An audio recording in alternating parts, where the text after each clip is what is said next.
So in this final lecture, we're going to change our emphasis. So the information ecosystems chapters, like the meditations really, have a positive and a negative project. The positive project up to this point has just been to articulate the idea of an information ecosystem and to illustrate its importance in the survival and most especially the thriving of living organisms. The negative project has been to discuss the various potential dangers, conflicts, and confounds that one finds, particularly with contemporary information ecosystems. Now we're going to return again to that positive project and discuss how to develop a robust, vibrant, incredibly useful information ecosystem for yourself. So we'll start off by discussing the role of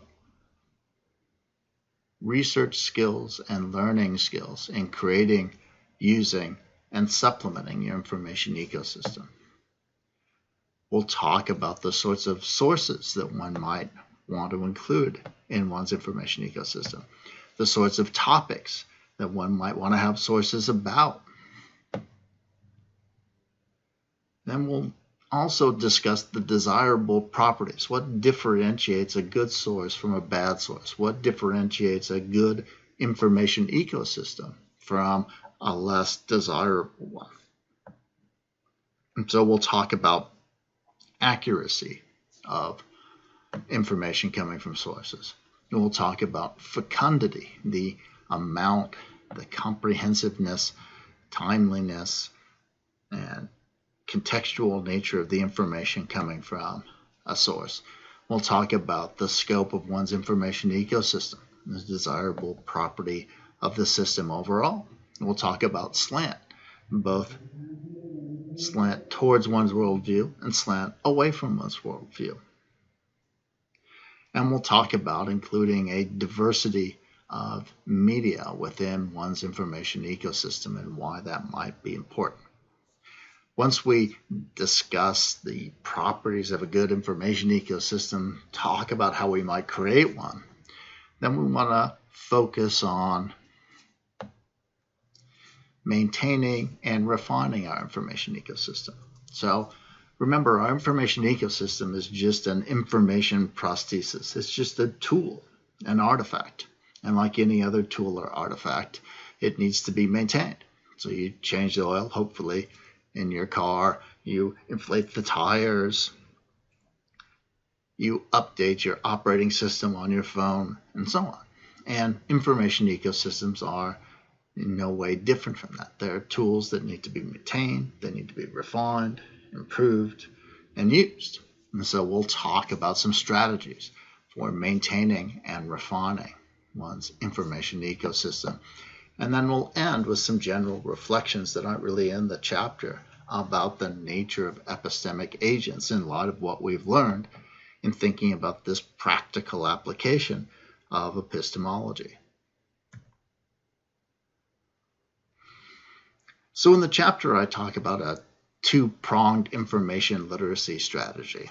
So on the one hand, right, we want to build a vibrant, comprehensive, highly refined information ecosystem. But even our best efforts at building an ecosystem isn't going to be able to anticipate everything that we might need to research or find information about. Things will change over time in terms of the sorts of sources, the media that we want to include or exclude. And so when we think about the nature of being a literate critical thinker, an effective critical thinker, it becomes clear that learning how to learn and learning how to research prove to be invaluable skills for the 21st century. And indeed, this is going to be more true for your generation than for my generation, and it was more true for my generation than for previous generations. You have to be able to adapt, to improvise, to learn and become more facile as the world changes and with the world as you find it. And this is going to be increasingly true. People are much more mobile now, much more international now. They change their jobs. They don't stay in the same relationships throughout their life as much as they used to. There is a much more heterogeneous environment in most countries around the world. And for all of these reasons, the ability to learn and to be able to go and research things where you're not quite sure where to start, these turn out to be invaluable skills, some of the most important skills that you'll get out of your university education. And so we find that it's no different when we think about an information ecosystem. So we want to be able to do good research when we create our information ecosystem. And as we refine our information ecosystem, we're going to want to be able to do research on how to best improve or change or modify the nature of our information ecosystem.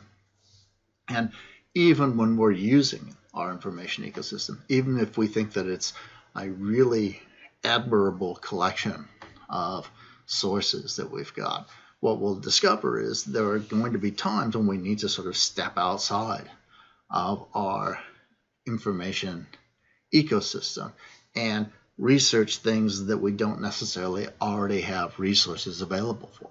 We may be able to start within our ecosystem, but we may have to go outside. And so our ability to research, our ability to teach ourselves things, these are crucial to creating, to refining, and even to using our information ecosystem in our everyday lives.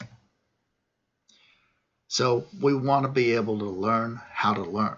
We want to be able to take those research skills and use them to augment our worldview, use them to think about the sorts of habits that we ought to adopt, and to search out the sorts of skills that will be most effective for the things that we need to do in our lives. And so just having an information ecosystem, just having a sort of epistemic infrastructure in place, that's not going to be enough.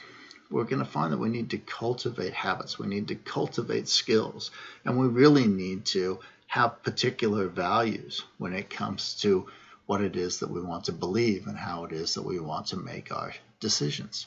So we'll pick things up in the next module for this lecture and start talking about properties of individual sources within an information ecosystem.